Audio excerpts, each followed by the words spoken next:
And say what you want to about him. Twitter addicted, eccentric, impulsive, but there's always a method to his madness. Every tweet has a goal, every comment is a plan.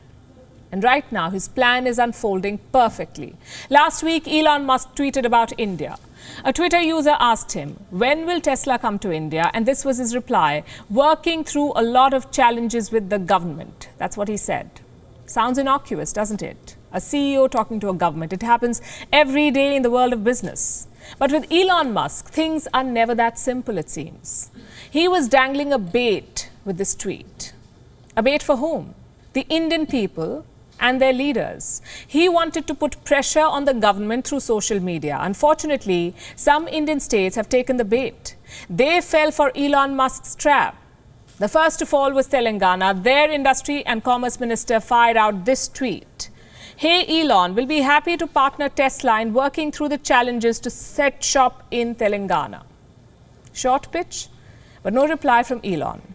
Next in line was Punjab. The state Congress president had this to say, and I'm quoting, Punjab model will create Ludhiana as hub for electric vehicles and battery industry with time-bound single window clearance for investment. Again, no reply from Elon. Pitch number 3, Maharashtra. Their water resources minister wrote this, quoting, we will provide you all the necessary help from Maharashtra for you to get established in India. More silence from Elon. The final pitch was from West Bengal, short and crisp from the Minority Affairs Minister. This is what he said. Drop here, we in West Bengal have best infrastructure. Bengal means business. 4 states, 4 pitches. I'm not saying their idea is bad. Attracting foreign investment is always good. And considering how much time Elon Musk spends on Twitter, who knows? Maybe he'll actually see these offers. But here's my question. Is this about business or politics?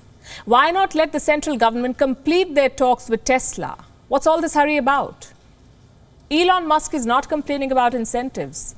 He's not even concerned about factories. He wants the import duty to be slashed so that his cars are cheaper in India. That's what he wants. He wants to test the Indian market first. If things go well, only then does he want to start a factory here. In other words, Elon Musk wants a test drive of the Indian market.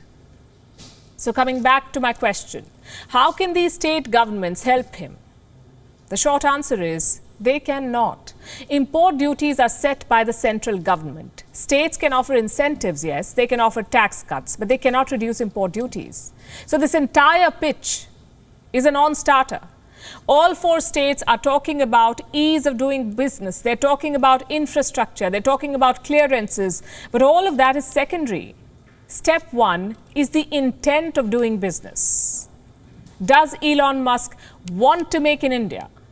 Right now, he does not. Not unless the import duty is cut. So this little Shark Tank on Twitter is not about business. It's about politics. And it sets a worrying precedent for the future. Reports say Tesla's concerns have been raised with the Prime Minister's office. The talks are happening at the highest level. Elon Musk is defending his bottom line. India is defending its economy. Let's assume Tesla gets what it wants. The import duty is actually cut. What happens next? Why would car makers produce in India when they could import those same cars at cheap rates? This is a tussle between India and Tesla. We're talking about millions of dollars in investments, thousands of jobs. Politics should not interfere in such negotiations. And just to be clear, this is not competitive federalism. This is playing into Elon Musk's hands. I mean, think about it. State governments undercutting the center, ministers making business pitches on social media. This would have been fine for Indian companies. No import rules, no international complications. States have every right to fight for those investments. After all, it's Indian money. But this, Tesla, is a foreign company. State governments cannot offer what Tesla is asking for. So what's the point of this business pitch? And I get that politics is a brutal game. It's all about one-upmanship. But in this case, it is counterproductive. All these business pitches mean 3 things. 1, more leverage for Elon Musk. 2, better offers for Tesla to produce in India. And 3, a good laugh for Elon Musk. But what about India's interests, jobs, funds, factories? Amid all the excitement of scoring social media points, Indian states seem to have forgotten policy. WION is now available in your country. Download the app now and get all the news on the move.